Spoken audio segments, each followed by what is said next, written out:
bells, jingle all the way. Oh, what fun it is to ride on a recovered Desb sleigh. Hey, it's your girl. She is back. I would say she is better, but it is relative, okay? We are so much better than last week. If you guys listened to last week's episode, first and foremost, I just want to say you are one of God's toughest soldiers, okay? No pun intended with our chat that we will be having today on religion, but also just kind of thank you for giving me the space to speak. And so many of you reached out, and we're also in a place where you're like, you know, I didn't know I needed that message today, but like, wow, XYZ. So last week, I'm going to be honest, like, I'm not going to tell you, like, go back and listen. Like, if you haven't already, guys, like, go listen to last week. Probably not. However, I had I've really had a hard last month. There's just a lot of moving pieces, a lot of moving factors in life all the time, but especially like in the past month, it just feels like I can't catch a break. And I say that also with respect that like there's always someone going through worse than you. There's always someone going through less than you, but your situation still matters. And I think we've gotten in this like trauma porn contest, like where it's like, well, I'm going through something worse. So, you know, be grateful. You shouldn't be able to complain. It's like you could stub your toe and I know how bad that hurts. You deserve to complain, right?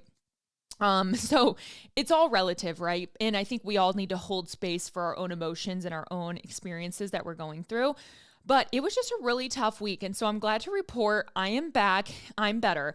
With that, there is no new episode next week. I want to make that very clear. It is Christmas Eve. And I was like, you know what? Why don't I drop a banger? But then the other part of me, like I mentioned last week, I was like, I'm allowed to like have a week off. I'm allowed to not have to have a new episode. And especially with it being Christmas Eve, I would only hope you guys have someone to enjoy it with. And I don't want to like have a new episode. I just don't. So there's no episode next week, but we do have a banger on New Year's Eve. New year, new me. You know what I mean? So excited. Wyatt came on. So we recorded that actually earlier. So this is my second podcast of the day. So by the time you guys go listen to the other episode in now what will be 2 weeks, you'll understand. But we had it recorded earlier just because of my editors going out of office for Christmas, as they should. And so I wanted to make sure I had both my episodes ready and ready to rock. So I am probably like, I'm definitely not looking my best today. And you know, this is what you get here first and foremost, like don't be shocked. I meant to grab my sunglasses on the way down because I just kind of like went with the vibe last week. I really did enjoy it. However, I am cold as shit, but guess what I have? I have my heated blanket. So I bought this from Meijer. God, I love Meijer so much. I love Meijer. Now I will say we don't have a Target around us, so Meijer is my Target, but I've always loved Meijer. So I bought this at Meijer. It really perked my interest because when we were younger, we were very poor. So to afford heat wasn't really a thing. We kept our house at the bare minimum of what would be a low electric bill, low heating bill. So what my mom did always do was made sure that we had electric blankets at night, which honestly, like looking back at it, is that a fire hazard? Like are heated blankets all night a fire hazard? I don't know. But you know, when push comes to shove, you do what you need to do. So she always had heated blankets for us. So when I saw this in Meijer, it like kind of just brought me back to like memory lane of just the coziness of a blanket on you that is heated, right? So I bought this. It's like a little like personal blanket. So it's pretty tiny, but you plug it in. It has like a 9-foot cord. It was like $19. It was on sale. And so I got it. So I was like, this will be the perfect blanket for brunch for the winter while I'm down here. I'm shaking in my boots and I'm freezing. So this was a good little addition. I do wish it was pink, but we're going to have to deal with the gray. So I will say I am so toasty right now. And it's actually making me enjoy podcasting because the episode we did earlier, I didn't have a blanket. And Wyatt and I were both so cold by the end that we're like, we should have had like a heater going on. Like it was so chilly. So I'm excited to be here today. I am warm and I'm feeling well. The next thing that I'll tell you is very exciting.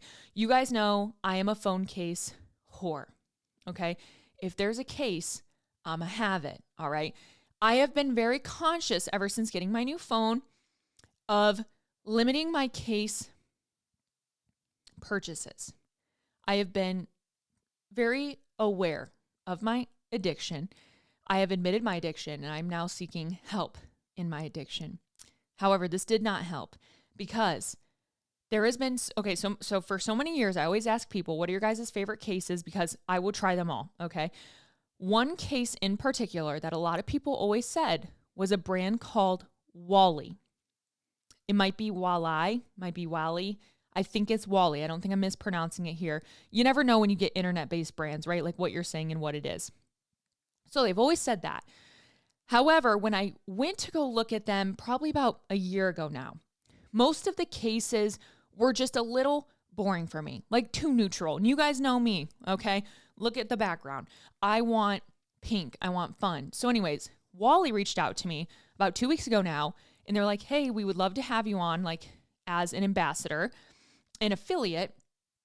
You get your own code and you can try our cases. So I was like, okay, first off, tell me I can have a code for a phone case. Like, please say no more. However, I've heard great things about these. So I was like, okay, I'll give it. So anyways, I got this in the mail yesterday. First off, look how fucking cute this phone case is. I'm going to zoom in real quick on the video. So the beauty behind the case is that there is actually a wallet component already there. You can't like stuff everything in there, but if you were like going out, you just needed your ID, one debit card, something, you're good there.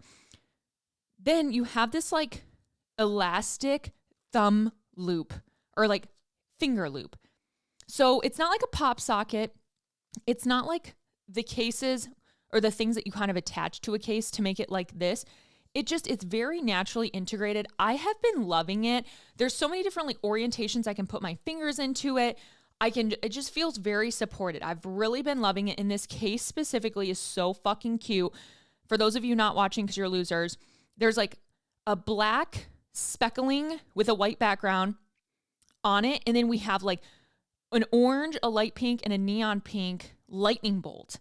And then like a pink strap.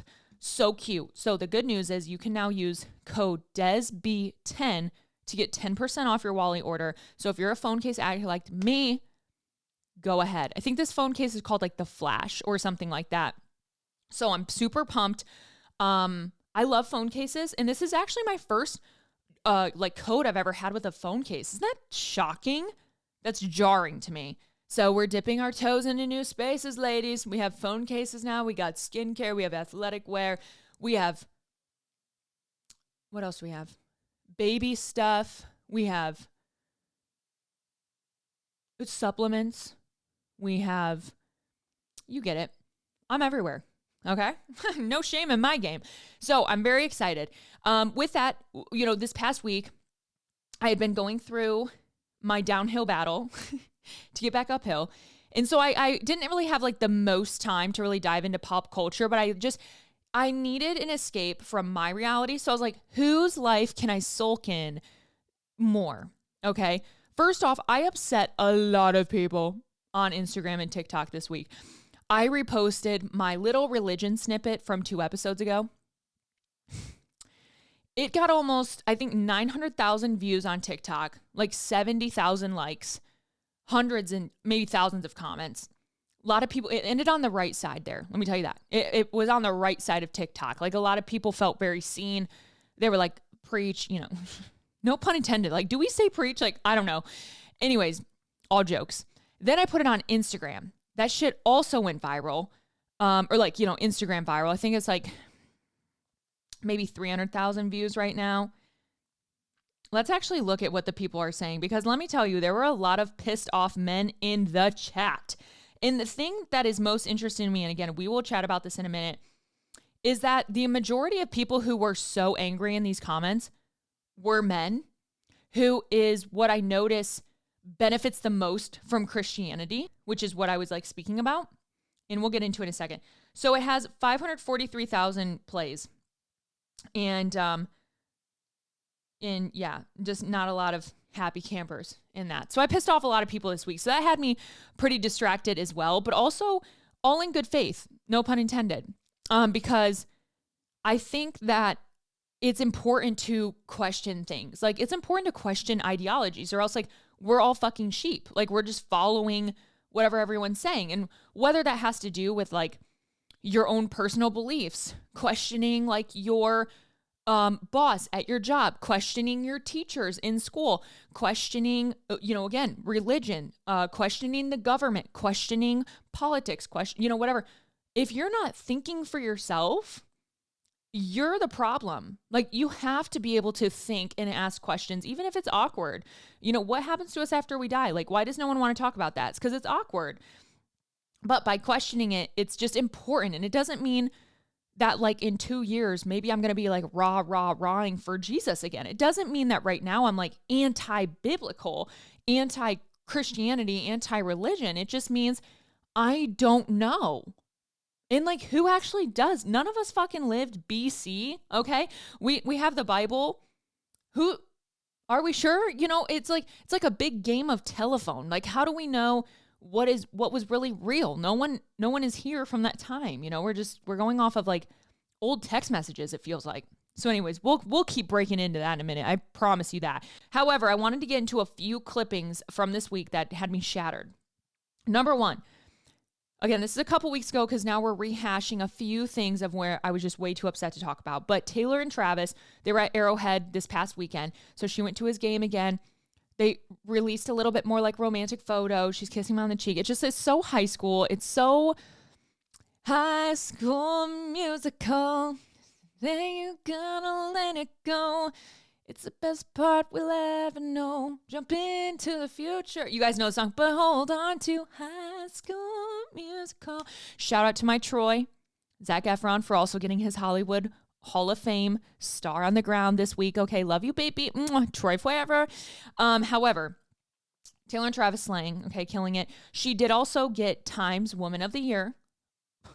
Are we shocked? Okay. She has done a lot. Whether you like her or not, you cannot look at what she has done in her business career, giving back, etc., and be like, yeah, she's not doing anything. It's like, you're lying. Doesn't mean you need to like her. It's just like, be aware of what she's done for quite literally the economy. It's nuts. So Times Woman of the Year, she also elaborated on her and Travis's relationship, which I told you guys from the beginning. I'm like, I know they were together longer than that first game. Who would debut at a game? First date, you're at a game. You're killing me. Okay, you're killing me, Smalls. So anyway, she had some really cute clippings, and I'm sure you guys have seen them by then. But I just read the whole interview, and I was just like, I just love this so much. Like, she has never been this vocal about a relationship, and I'm just really, really happy. So next up, we had the Vanderpump Rules Season 11 trailer. Now, I have not finished VPR.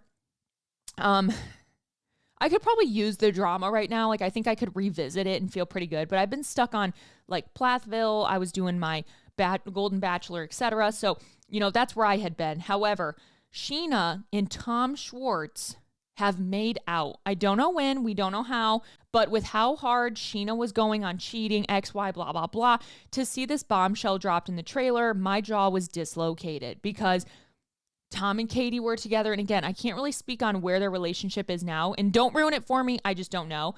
But I was like, damn, for once it's not Jax Taylor. For once it's not Jax. Can we give it up? Way to keep yourself out of trouble, buddy. But also we'll see. So very exciting because I do think I'm just going to skip forward to probably like maybe season 10, maybe season 9 and just kind of like dive in and pretend like I watched the other seasons. We'll see. Next up, we had Selena Gomez go on like a fucking social media bender. She commented on a post pretty much just explaining that she was in a relationship with Benny Blanco. I think it's Blanco. And it was great, right? Like, that's great. She was like owning up to it. Like, he's the happiest I've ever been. And then she started responding to other people. By the way, this was like a fan page that posted it. Like, it wasn't like People or like E-News. It was a fan page that she was then actively commenting on, like her real life page. Commenting back to people, like kind of like roasting them, trolling them back. Like, if you were a real fan, you would be happy for me, like just weird shit. And I was like, what in the good fuck? Like, I know that they're still human and I say this all the time, like they're allowed to have their emotions, but it was wild for me to see her like commenting on a Selena news page, right? Like, it was like, that's what you're doing right now. It felt like too personal. Like, it was like someone else gave her the rights to comment when like maybe normally she doesn't control her comments. And it was just like way too personal. So then I think she was like, I'm going to take another social media break. And then she was like back on a day later. It was just a strange energy. I was like, are we okay? But then the next day she was spotted in New York with Taylor Swift going out to dinner or something. They were both looking fantastic. Someone else also said then, reposted, and was like, what if Selena is on Reputation? And it had my mind swirling because they have both been through this really dark spot in the media at any point / like always. And I feel like they could have like the craziest vault track ever. And with how close Selena and Taylor are, I'm shocked they've never really done something together besides like covering each other's music or like kind of like singing with each other in a funny video or something. So I'm like holding out for that, but also like, bitch, where is Reputation? Like, honestly, I know you're busy, but fucking get to it, okay? Next piece of things we saw, we did see Kylie at the Wonka premiere supporting her man's Timothée Chalamet. I don't know how I feel about this movie. When I see Wonka, all I see is Bruce Almighty. What's his name? I just blanked. Jim Carrey. So do not come for me when I tell you that Timothée is not my Wonka. Okay? Timothée is not anything to me. Ever. Like, he has never been an actor that I've been like, oh, like he's so handsome or he's so good. I don't even think I've watched anything with him in it besides, I think, like a little bit of a trailer of like that movie Dune, which I think I'd maybe like the movie, but I've never watched. So I just, for them to still be together, like, it's just so jarring and shocking to me because like what universe, you know? So anyway, she showed on the red carpet solo, so we did not see them interact together. However, why the fuck would Kylie go to a Wonka premiere? Not really her speed. She also didn't like have Stormy with her or anything, which I think it would be more acceptable if you like had the kids and you're like, oh, like, you know, Stormy would love Wonka, like whatever, but it was just her. Thoughts? Let me know below. Sound off. Last thing, Britney Spears posted on her Instagram a photo of her and Jamie Lynn and like made a caption regarding, maybe it was her and Jamie Lynn, regarding her journey on Dancing with the Stars. Never late is better, but better late than never. Wait, is that what it is? Better late than never, but never late is better. There we go. That had me a little stunned because again, I was kind of like, I read the memoir, girl. Like, I know how you were feeling. So that was a little bit shocking too. So again, those are just a few things I saw in the news this past week. Kind of had my ears perked, my eyebrows up. Now, we have a lot of really great watches that I want to get to, as well as some updates. So first off, 6 weeks to slay. One of my favorite challenges, start of the year, fresh and fucking badass, opens December 31st. So if you want to do our challenge, coached or uncoached, it's the same price as it always has been. Same thing for, 5 years now. However, we're upping the challenge winnings.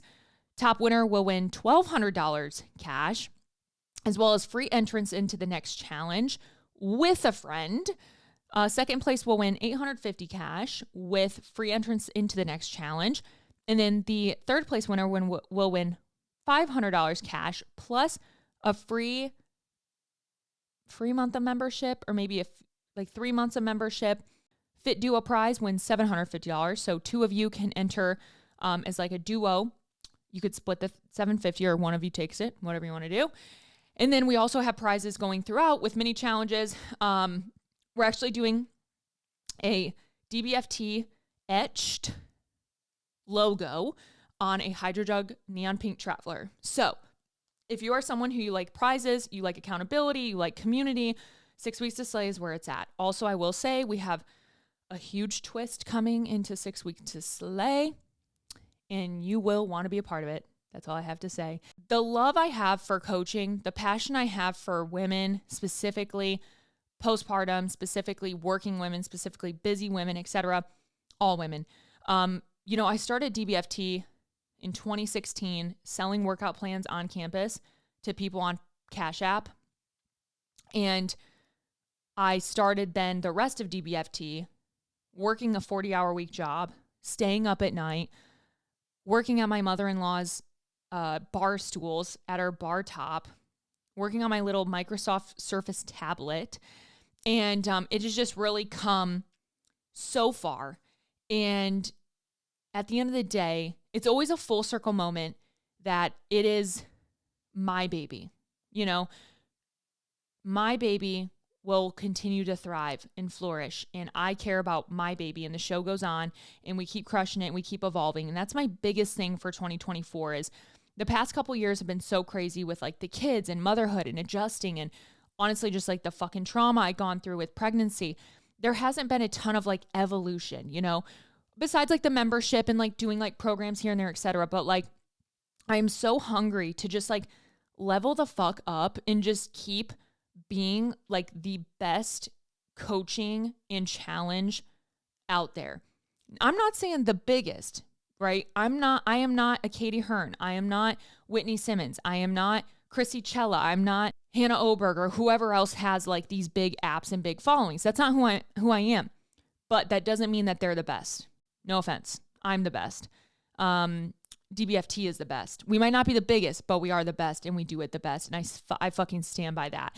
So with that, I'm just so excited to like give more to my community and give more to my clients and all of these people that have continued to support me from the beginning. Like I have so many of you guys reach out here like, yeah, I've been following you since like 2016 or 2017 or even 2018. It's why I do what I do. I love what I do. And at the end of the day, like being an influencer, quote unquote, like partnering with brands, all that is fun. That's like what I ended up doing. But like I started DBFT before I was an influencer. Like I fell into being an influencer, quote unquote, by who I was as a person, but DBFT came first. Like I was not Desb before DBFT. Like DBFT was born and then I turned into Desb. If you're kind of following that, like I didn't create a business out of being an influencer. My business was already created and then I blew up from that. I will always take care of what I stand for, and that is giving the most to women. And that's hot. You know what I mean? Like I love it. So, all right. With that, as always, if you don't want to join the membership, that's also totally fine. You can join the membership, and as always, use code brunchwithdesb at checkout. You can get your first month for $19. We have new workouts coming in January. They're really fun themed. As always, like, come on. By now, you guys know I create the best workouts and workout names. So we have a fun month of January, just starting fresh, starting new year, new you, and new DBFT. I'm so excited. Next up, new PARAGON dropped, obviously. What was it, ladies? Wavelength by Desb. So I don't know what the stock looks like right now. I will say it was like the largest launch on purpose. So as you guys start getting like Christmas money in, or you guys just like are in a place where you're like, okay, check. Everyone's paid for. Now what do I want? I think we're going to have enough stock for you to be able to revisit the website and load up. We didn't want it to sell out. Like, that gives me the biggest ick in my mouth is when people do big launches, hype it up, and then it sells out. It's like, can't you, like, are you a little bit more aware of like what your community needs? You know? So we really wanted to make sure that you guys were taken care of, and we made sure to do that. So let's go ahead and take a sip. I know you guys haven't drank much water today. It's probably one of my favorite quenchers flavors. I love mandarin orange, but this mixed berry is one of my faves too.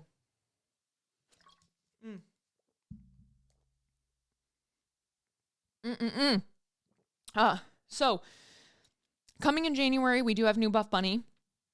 Petula launched their jackets. I think they're out of stock. I didn't double check today.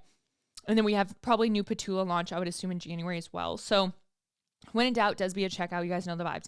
Let's go ahead and break into watches real quick before we finish it up with a little bit of Jesus chat. Watches. First off, again, last week I was in a disparity. We didn't get to chat about it, but I do want to touch on Golden Bachelor. There has been literally articles coming out about psychologists like breaking down Gary's actions during the show. I don't know how I feel about it because the edits of shows, like, how are you gonna sit here as a psychologist and like diagnose someone with like narcissism or this or that when like it's all edited. Like it is a produced show. I understand where you could get like inklings of someone, but like to come out hard and be like, yeah, he only picked Teresa because she was in like a better financial place. I think it's like pretty brass, like to just say that, like, damn, you know what I mean? Just like to really make that assumption. But justice for Leslie, like the way she lit him up at the final rose was honestly like, it was warranted. And the way she lit him up, like sitting on the couch when he was like eliminating her. You know, at the end of the day, he did what he wanted to do, and I can applaud him for that. And he really did take what Leslie was saying and just kind of like wore it. Like, he's like, you deserve to speak to me like that. That's fine. But I think what Gary did was exactly what he didn't want to do.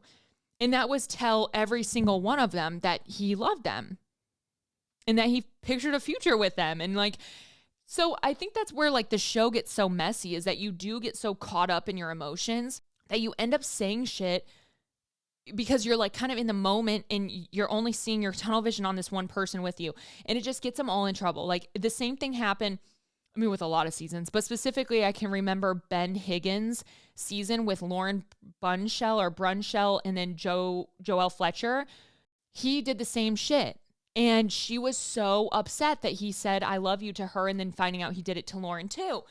And so it's like, it's just so messy. It's like, you always say like, just don't do it. But then you're like, okay, well, I don't know what I would do in that situation. So I'm not judging. It's just, that's where he really fucked himself, was that. So he did end up picking Teresa. They're actually getting married on TV. So they're doing like the golden wedding. I think it's January 4th or 14th. I feel like there was a 4 in it. So the golden wedding, like again, just at the end of the day, like they were just profiting off of this, which is like totally fine. Go off, because I will watch. But I just wonder if they'll last. Like for me, I see like, why not? You're so old at that point. You're older and you're just wise. Like I feel like you know more, you know, especially with both of them being in very long-term marriages prior. They like know, you know, so I can see them lasting. It was really disheartening, to be honest. The next one I watched this week was on Netflix. We had a really nice chill Saturday with my sister, my brother-in-law, and the kids. And we ended up just like vegging out all day. It was like the best relaxing, just rejuvenating day with my family. And we watched the old movie. It's called Lucy. It's with Scarlett Johansson. It was on Netflix. They had, I think, just brought it to Netflix. Old movie. Like I think it's 2013. Maybe not, you know, it's not too old, but you get it. It's not like from last year. And I just forget how good that movie is. Like that movie, Lucy and Limitless, are probably two of my favorite random movies, because I love the idea of like watching movies that are so driven in the future and like looking at them now and still seeing like the pieces that they had put together back then. So it was so good. Just a good movie to revisit. And if you've never watched it, I am obsessed with Scarlett Johansson, always have been. She's so hot to me. And I just love the movie Lucy a lot. It's really good. It's fun watch. And again, if for some reason you haven't watched it, go watch it. And if you remember it and you're like, oh, fuck, like go watch it again. It was just as good to like rewatch. And it was almost like creepier because it was a lot of parallels of like AI. And it was like, ooh, that's scary. The next one I watched is on Netflix. This was very good. I was not expecting this to be good. I just kind of put it on in the spur of the moment. I love docuseries a lot. And so I watched the document called Harley and Katya. So it was a figure skating duo. They weren't a couple. They were just a duo. They skated together. She was from Russia. He was from Australia.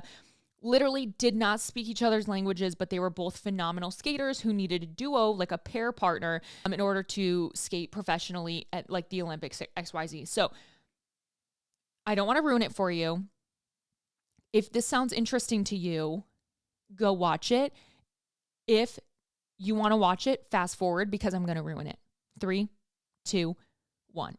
Okay, so they end up becoming a pair. She comes over to Australia, earns citizenship. She's at the time only 16.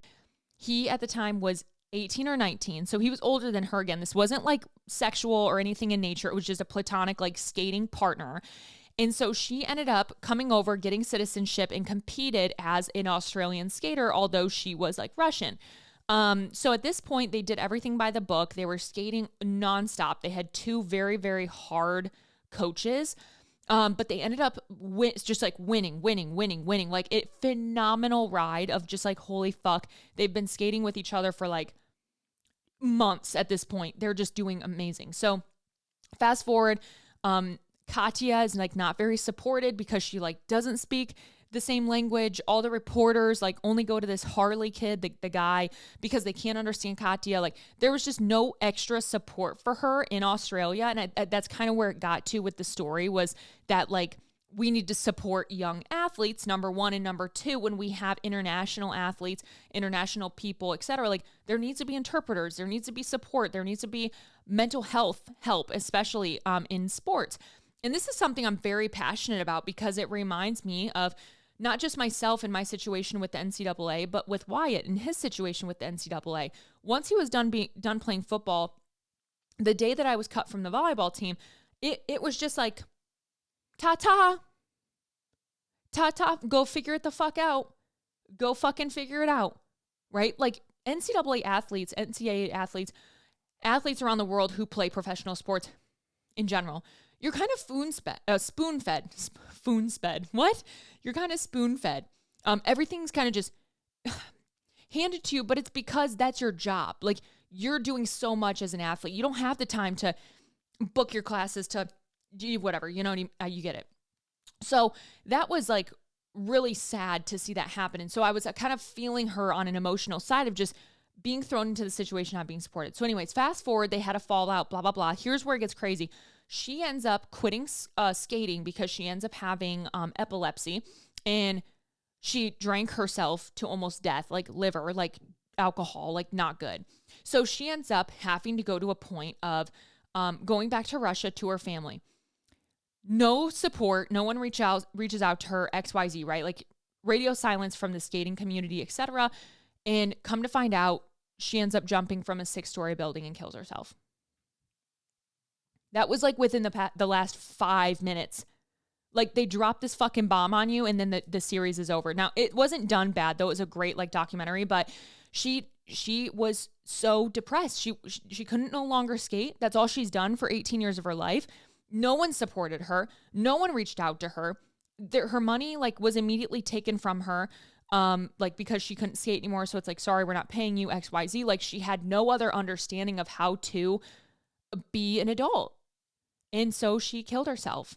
And it was so fucking sad. And so anyways, it was a great done documentary. So if you end up obviously not watching it, if you just listen to me spoil it, it was a great story. And it was such a reminder of just like mental health awareness, and especially in sports with kids, and everything above and beyond was great. So that was a little bit of a long-winded explanation, but I have 2 more, okay?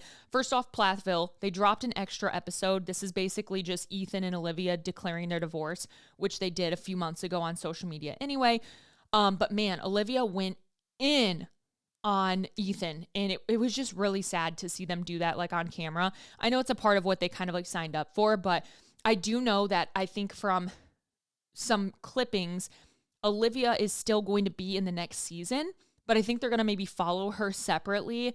I don't know. But I think get confirmation. It said that she was still going to film in the next season. So like good for her, like whatever.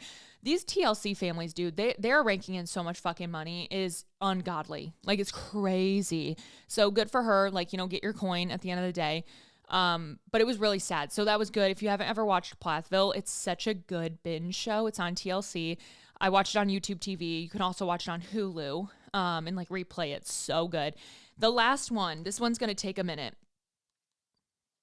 because it's also going to lead into our chat about religion. Same with kind of the Plathville thing, but oh my gosh, the documentary on Max. I hate that I can't call it HBO Max anymore because they like rebranded or whatever. It's on Max, and it is called Mother God. This was the fucking craziest, one of the craziest cult stories I have ever watched. And it was so well done. Like the documentary itself was fucking great. Like I felt okay, so the beginning was a little bit hard because you were learning about like this girl, Amy Carlson, her journey, her spirituality, where she ended up going. And you were kind of just like, okay, what the fuck is going on? You're seeing all these different people. that are, it says, leader, or it says maybe like Mother God, meaning like they're a part of this cult. You're like, what the fuck is Mother God? What's going on? So it was a little bit hard to piece together at the beginning, but like they did it for a reason. It was just kind of like, okay, like give me more. Like I need more now because I'm starting to get lost. And then they kind of tied it together with a bow. This is the craziest cult story I've ever seen. Like, again, I don't want to ruin it for you if you haven't watched it yet and you want to, but like you have to. Let me backtrack also by saying 2 weeks ago when I talked about religion, one of you guys had messaged me, and I wish I remembered your name, but you said, hey, if you have been questioning religion and you think, if you're open to just different stories and crazy stories, you have to watch Dr. Phil season 2, episode 1 of this girl thinking she is God and her mom and her sister worried about it or something. Come to find out, this is the fucking bitch that was on there. This was her story, and they showed her on Dr. Phil. They showed her family. Like, it was crazy. So anyways, shout out to that person who brought that up. I hope you watched that documentary. So this is before I think it even came out. This person told me to watch this specific episode of Dr. Phil. So this girl ends up thinking that she is God, which is crazy because she grew up like managing a McDonald's, climbing up in McDonald's. She was like a huge manager. Like she was doing a great job. And like she just grew up like normal. So it's like, how do you just like one day wake up and you're like, I'm God?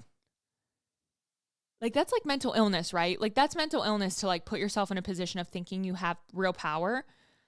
So anyways, they start doing just like woo-woo shit. They're like streaming their lives all day. All of these girls and men start to follow this girl from her like websites, her blog, her YouTube.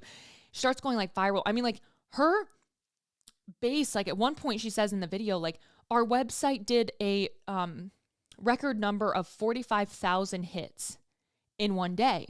That's crazy. So like her blogs, however they were doing it, whether they knew what they were doing technically or not, they were doing it. This was reaching a lot of people. So she was doing like Facebook Lives, Instagram Lives, and their whole home, they were all living together like a commune. And their whole home would like be live on streams all day, just like sharing the works of Mother. They all still call her Mother. So you might be wondering, what do you mean they still call her Mother? Well, she fucking died. She died because she was an alcoholic. And I'm pretty sure her liver failed. Toxicology reports ended up reporting that her organs failed. Her body just shut down. So she died at the end. And they transported her body. So first off, they kept her in this bed at a hotel when she's fucking dead. They told no one. For like 48 hours, they were just chanting around her. They had fucking Christmas lights on her. They were singing guitars to her. They were still touching her and like moving her body, claiming that she was like regenerating herself and that like the Galactics were going to come get her. Wow. It was insane to see the conviction of these people talking about it. Like to this fucking day, they believe it.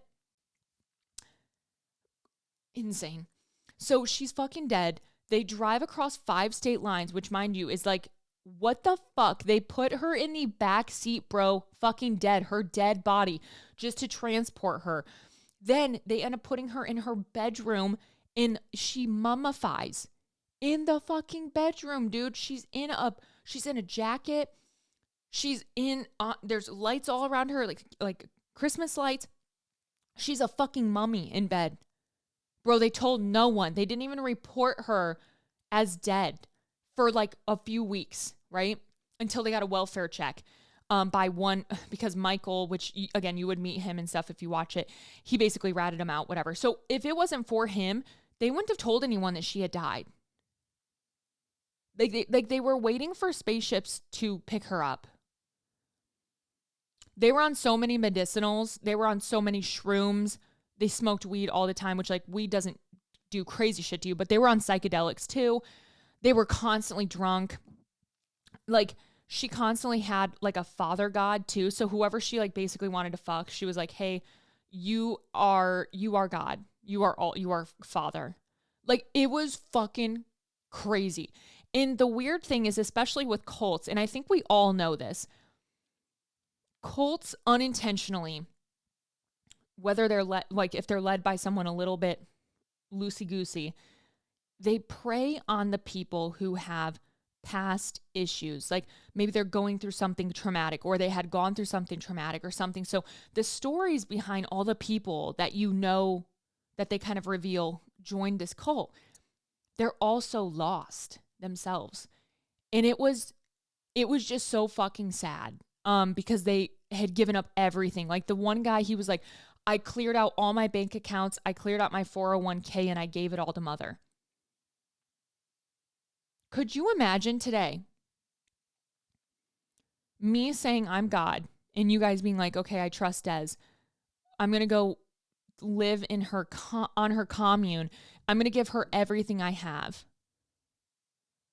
I would hope that you guys would question yourself. You know what I mean? It was fucking nuts.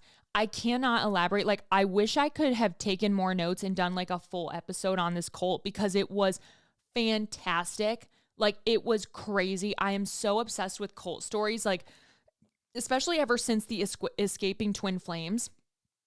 Watching these now 2 back to back and realizing too, by the way, like, this was in like 2018, 2020, 2021. Like, this is like new age shit. Like, these are people you would think in our lives with where we're at with technology XYZ, these would be people who would put their fucking thinking caps on and be like, oh yeah, that's silly. Like, I'll give you grace back in the like 70s, 80s, 90s, where we didn't have a lot of space to communicate with one another, being like, hey, beware of that. That sounds silly. But like, these are grown ass people in the year of like 2020, 2021, 2022. How are you getting bought into a cult in 2022? 2023, and it's still going. Like, there's people out there in cults still right now. It was so nuts. You guys have to watch it. Please, even if there's just like a free 7-day trial of HBO Max, go fucking do it. You will not regret it. Please do it. And while I'm on that topic, the documentary on, I think I already mentioned this a couple weeks ago, Stay Sweet, Pray and Obey on Netflix. Happy Shiny People on Amazon. Let Us Pray, Prey, on Max. And, oh shit, there was one. Was it on HBO Max? Like Heaven's Gate. That's another cult one too. But the other two are about like religious cult. Oh. Sorry. Wild Wild Country on Netflix. Another fucking weird ass cult. Kind of like religion thing. I think it was like a mixture of, I don't know what religion it was. Maybe like Hinduism. I don't know. It was, oh my God, crazy. So write all of those down and go watch them. I promise they will not disappoint. Let's get into our last segment of the podcast. I don't know if I'm ready to be canceled. Just kidding. I don't care. It's not canceled either. It's just like people get their panties in a bunch about religion when you question it and they're so passionate about it. It's like, hey, let's just chat. Okay, that's like what I'm here for. Because I have had such different experiences with people within the religious circle. And it's always bothered me in some capacity. Like, I even think back to when I was in high school. I transferred to a new high school the end of my freshman year. And before then, I had been going to the youth group, been going to the church. I met a few people who were then going to be like at my new high school. They were like my friends. And we were like the cool kids of youth group, which is so fucked up because like, why are like, you're a cool kid because of what? You know, I don't know. Such a weird dynamic, even in a youth group like setting, right? But I remember going to a summer party. So we would have like youth group events where we would all like meet up and we would do like pizza night or something, again, like very, very low key. Let me make that very clear, you know? However, I remember going to a summer party. I wore a tank top, like a strap, like a thicker strap tank top. I think I had a sports bra on underneath. I had shorts on. They weren't like extremely short, maybe a little bit shorter than like Bermudas, you know, but I was wearing shorts and I had on my Old Navy flip-flops, you know, vibes. And this group of people at the summer party, mind you, it's like hot as fuck outside, had the audacity to gossip about me at the party I was at and saying how I was extremely immodest and how I was like so disrespectful and like creating gaze on my body and how like, you know, it's such a disrespect or whatever. And like, so it was from that point and even earlier that I remember quite a few times feeling extremely uncomfortable in a church setting, and this specifically in like Christianity, right? And I think technically I went to like a Baptist church in my earlier years. But I was technically baptized Lutheran as a child. Like my mom grew up in a Lutheran school. So growing up, I would always have to go to like VBS and all these things. And I would always think it was so fun because like I love to socialize. Like I've always been a social person. So when I thought of like going to vacation Bible school and stuff, I was just always really passionate about the idea of like playing with other kids and like doing crafts and like singing. So when I was in like hymns and shit and I wanted to join the choir in church, it wasn't necessarily because like I always loved singing the hymns. It was because like I fucking loved to sing. Like I loved to sing. I wanted to be a performer so bad. I've told you guys this. So I was like, okay, maybe my time to shine is like pulling a Mandy Moore in A Walk to Remember and being like in the fucking church choir. You know what I mean? You're my only hope. You know, oh, please, Mandy Moore. That movie changed my life. So fast forward there, like I said, there's plenty of times where I felt uncomfortable in like a church setting. Once we moved to Florida and backtrack, I went to a different church, and this was the first time I was engulfed in what we would call like a mega church vibe, right? Like you have like people who are like maybe LGBTQ that are like, you know, playing the drums, and we're like, well, like we're so accepting, like, but also we're still going to talk shit about the gays. Like, how the fuck does that work? Right? It was such a strange thing, but I remember seeing everyone up on stage, demonstrating them how they want. You know, like I said, some of them definitely were like maybe gay, or some of them were lesbian, but they were on the church team playing the drums. And they were all like eclectic and cool, but like loved God. And it really turned me on because I was like, yeah, like I love this. We should all just be like in a commonality of like praising God, like what we were believing in, and like doing it, and like no one was judging each other. But then again, that's when I saw the other side of the coin where like all these people would be so accepting, but then they would go back in their Bibles and be like, but being gay, like technically isn't okay, but like we accept you here. So I'm like, so are you choosing to rewrite the Bible? Like, you know what I mean? Like, what do you believe then? Like, what are you going to sit here and stand for? Like, I hate the construct of having like well, this is what was written, so we got to go with what the Lord said back in fucking 15,000 BC. What? Like, that's nuts. If we have documents from 1500 and we're going to take information that how we need to be led from even before then, crazy to me. And I've always thought that was crazy. Like, that's not new to me. I always questioned my grandma, who would like, she was the one who was very highly religious in our house. I would always question her. Well, then grandma, like, why am I learning about dinosaurs? And like, they're able to date the world back only like a couple 100,000 years old. But like, God said that he was here X amount of time ago. Or, you know, I would always feed into that. Like, hey, like, I just saw a fucking rock today at the Field Museum in Chicago that said it was 1,000,000 years old. I thought God was only like 6,000 years old, like for instance, right? I was always the one questioning it. And I'm always the one to question a lot of things. Like I am not someone who just like gets led. I don't necessarily need to be the leader, but I need to know why I'm following what I am, right? I want to ask questions. I want to learn more. So once like I was engulfed in this like mega church vibe, I really loved it. Then I moved from Columbus to Florida. During the time in the Columbus, I did actually get rebaptized. This was in 2017.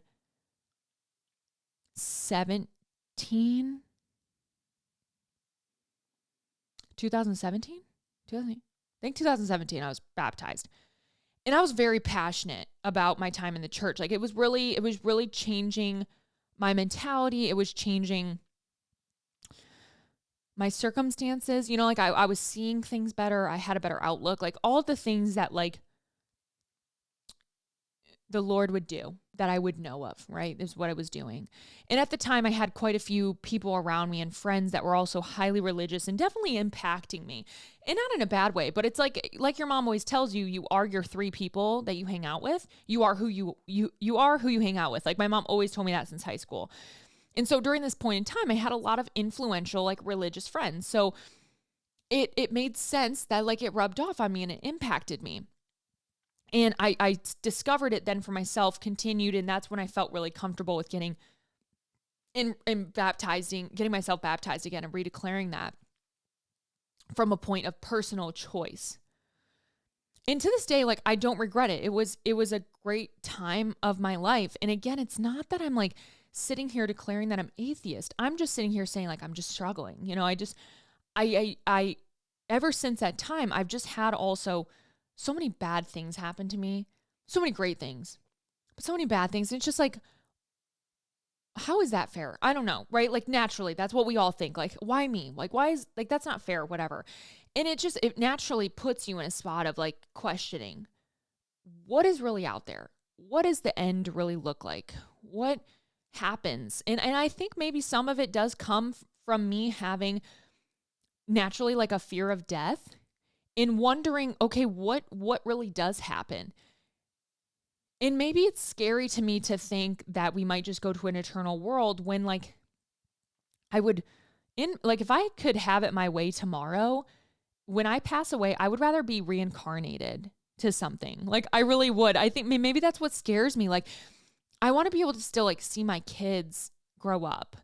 And that's so fucking heartbreaking to say like out loud. Like I hate even talking about that. But like there's a day out there that we will all see without our own parents, that our kids will see without us. It's inevitable. That is the circle of life. And it's really uncomfortable to talk about. It's fucking uncomfortable. Like if you ever want to get the most uncomfortable situation, like go into a meeting with your insurance person, with your husband, and talk about life insurance and what happens when you die. That's the worst shit you ever have to fucking do. I hate it. So maybe that's part of like what opened my eyes is like the fear of dying and wondering what really does happen. But then also just questioning in general, you know, just wondering what really happened. And I think like that's the thing is like, I think, and I mentioned it earlier, is like this big like game of telephone of like, well, if like Peter told Paul and then Paul told fucking Noah and then Noah told Job and then Job told Moses and then Moses told Pharaoh and then Pharaoh told the Technicolor Dreamcoat kid and then the Technicolor Dreamcoat kid told Santa and then Santa told the Easter Bunny, you know, and then all of a sudden it's like, okay, so what really happened? Like we don't have that. And so I think that's really just a lot of my questions are of just like how. And here's the other thing that like rattles me is like I know that we have found some like artifacts of like what people would call like maybe, you know, we've found parts of Noah's Ark, you know, like whatever. We've found parts in Jerusalem of like Jesus. That's fine. But like, tell me if I'm wrong. Like we've found a lot more fucking dinosaurs than like biblical shit. You know, we found a lot more Tyrannosaurus Rex than like old Bibles or like artifacts or like the 10 Commandments. Like, where's that at? You know, the 10 Commandments was built in stone. We found a lot of stones. We found a lot of fossils. So where's that shit? You know, that's all I'm saying. So it's just like one of those things that I've always questioned and I think will continue to question. And like, that is part of what people then argue. They're like, well, walk by faith, not by sight. It's like, well, I want to see some shit. Okay. I'm tired of being directed to just like a fucking 1,000-page book. Okay. If I want to read 1,000 pages, I'll go read Harry Potter. I'll go read ACOTAR. I'll go read fucking Iron Flame. Okay. I don't have time to just sit here and read the Bible. And from what I understand, and again, sound off in the comments, this is open discussion, baby, is like the Bible is based off of a lot of parables, meaning like not real stories, but teaching lessons. So how do we know that God isn't like a part of a parable and just teaching us of like a higher power with like the creation of earth? Like I'm genuinely asking you guys, okay, do we really think the earth was formed from God? Like from a person, from that, like when I think of the earth being formed, and again, I'm just being real of like what I would picture is like, I picture some form of like energy, you know, I picture energy, I picture mass, I picture science. And that's really hard for me to grasp onto. Cause again, I grew up hearing on the first day, God created man, on the second day, blah, blah, blah. On the seventh day he rested. Like I grew up in fucking Genesis, babe. I get it. Like, I've heard it. I've done it. I've done it. I've lived it. I've learned it. I've breathed it. I've done it all. And then just as I've gotten older, I just asked more questions, you know? And so it just gets more difficult, I think, as you become more aware too of like the people then in the Christian community in general, maybe not just Christianity, but like religious organizations. They're like the quickest ones to just like attack you and not support you in these questions. And it's funny because like when you ask them these questions, they just like manipulate you out of answering. Like none of them want to wonder it too. That's what like, so whenever I'm in conversation with people in real life and I ask these questions, oftentimes they don't like want to go there either. Cause it's like they get fucking scared to ask those questions too. Cause they're valid questions. And I don't even know. Like, I'm not saying I believe in like a higher power. I believe in like a purpose. Whatever, but I just don't know what that is yet. And like, again, I've been very open. Like I haven't been discovering that. I'm not in a space to be open to receiving that or like do the work of educating myself on that or like dig myself back in. Like I've thought, and I've said this like 2 weeks ago, I think I said it in the episode, there's been a few weeks where like Elevation Church or Transformation Church or Hillsong will like pop up on my YouTube, like, you know, streaming started because I used to have the notifications on and I've wanted to push on it and I've wanted to push play, but I'm just like, I'm not ready yet. And I just don't know what that looks like for me right now. And I'm not ready to explore it, but I think that it's so important to normalize just like asking fucking questions. Like it's okay to ask. And the one thing I wanted to kind of retreat back to was like with my TikTok, specifically on Instagram, the biggest comments were from men, completely attacking me for questioning religion and specifically like Christianity. And the one thing that I noticed in even from just growing up and what my mom would always say and what my grandma would always say is like, we have to like serve our husbands and we have to, you know, provide the meals and we take care of the home. And a husband leaves his wife to take care, a husband leaves his family, like his mom and shit, you know, whatever, to take care of his wife. And then the wife surrenders to the man.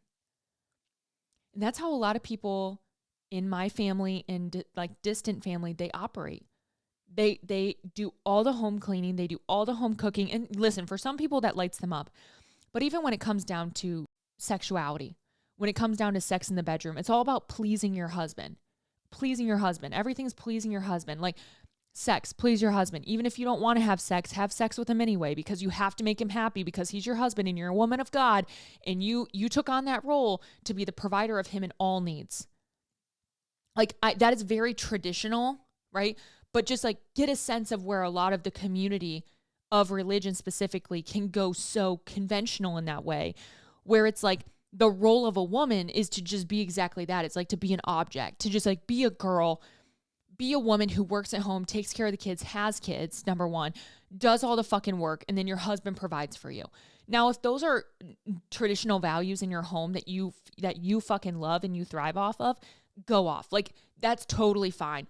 But with where I'm at, where I think a lot of society is at, that's where it bothered me that a lot of men were attacking. So it was like, men seem to be the only one that are threatened when people question Christianity specifically. Like men get uncomfortable. Now, the opposite end of the spectrum would be maybe women getting uncomfortable because, again, they've been raised to believe this idea that they are just a woman to be a home caretaker and a kid creator and a fucking birthing center. You know, I don't know. And again, these are very traditional, like I'm talking pretty old school, but there's a lot of people that still live in that mindset and that even maybe their parents do. And it kind of rubs off on them or whatever it might be. And, you know, for a lot of people, they love that. They're like, I love surrendering to my husband. I love doing what I need to do. That's fine. But like, listen, if dinner isn't on the table, Wyatt's going to figure it the fuck out for himself. Okay. I'm coming. Hey, babe, did you eat today? No. It's because I didn't make dinner, right? Yeah, well, what am I supposed to do if dinner's not ready? I'm so sorry. Don't hit me. You know what I mean? Like, what? Isn't that nuts to think like your husband like wouldn't just make himself fucking lunch if you didn't do it for him. Like I have known people like that. What? You know what I mean? Like what? So anyways, those are just some like traditional beliefs too that just have always stuck with me. And again, it's what I like grew up around. Very different than maybe what you did, or also like maybe a different religious sector, period. Like I grew up more like maybe Baptist and like Christian, just period, like Christianity, which can be different than someone who maybe like grew up Catholic or grew up like Roman Catholic or grew up Buddhism, Judaism. I'm not even good at religion. I wish I would have almost studied religion in college because I think it could have been really eye-opening of just like the psychology of it, the thought of it, etc. But like at the end of the day, like religion is still like a community of people that have like a common belief. And in similar characteristics of a cult, like I'm not calling Christianity a cult. I'm just saying, if we're thinking about the word cult, and then we think about organized religion, it's giving cult vibes, okay? That doesn't mean we're all going to be like, okay, and on the 5th day, everyone, we're going to drink our poison all together. We need to be here in the church. I'm not saying that's what fucking religion is. I want to make that very clear. I'm just making a point that's like when you have people who are all believing like one thing and you're following that one thing, it's where the cookie crumbles, okay? It's kind of like a cult. And the only reason I think that we would argue it's not a cult is because, but like it's true. But like it is true. But like we're giving, and again, I could spiral about this. Like my mind could just go spiraling and it just like, I wish I had someone to converse with, right? Because I love having these open conversations. It's just important to like talk, right? But like you're going to church, they're telling you what to believe out of a book. They're preaching to you. And then they're passing around offering. And then they're telling you to give money to the church when like church is supposed to be free. But then that's how the pastors get paid. And at the end of the day, churches need money because the church is a business. The pastor needs to make money because he's like the CEO. So let me just spiral. Like some of these mega churches out there, do you guys realize like how much their net worth is? Like let's look it up right now. Last thing we're going to do. Let's look up Joel Osteen net worth. Osteen is estimated to have a net worth of over $50 million, with his church taking in $43 million a year in collections. According to the Houston Chronicle, Osteen's church income was $89 million in the year of 2017. How much is Joel Osteen worth in 2023? Net worth, $180 million. Annual income, $30 million.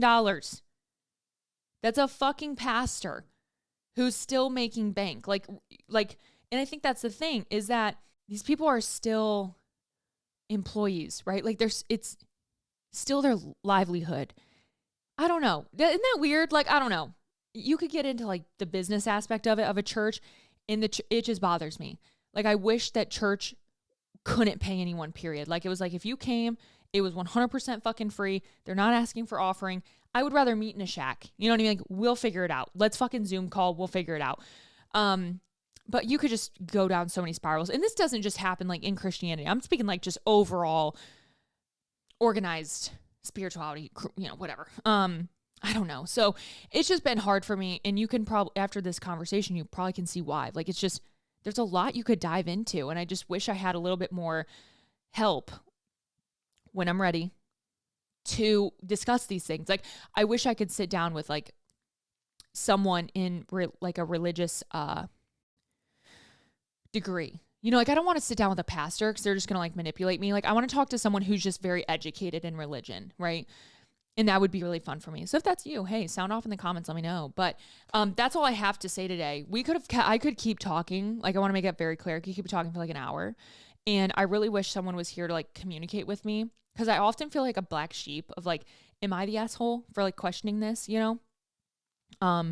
Especially all that I've done. Again, I've been baptized. I've done the work. I've done Jesus stuff. I've been a Jesus kid. Like, it's not like I'm anti-religion, anti-Christ, anti-love, anti-God.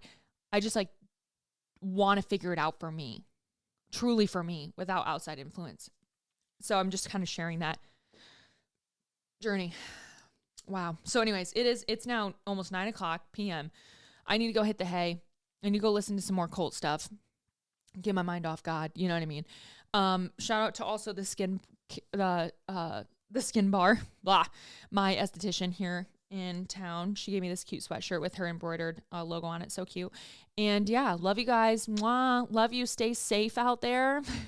Have a beautiful holiday, guys. I'm going to miss you so much next week. Crazy. Have a beautiful Christmas. Tag me in any of your Christmas gifts. And I want to see Christmas gifts. I love seeing gifts. So I love you guys. Hope you have a great day. We'll see you on New Year's Eve.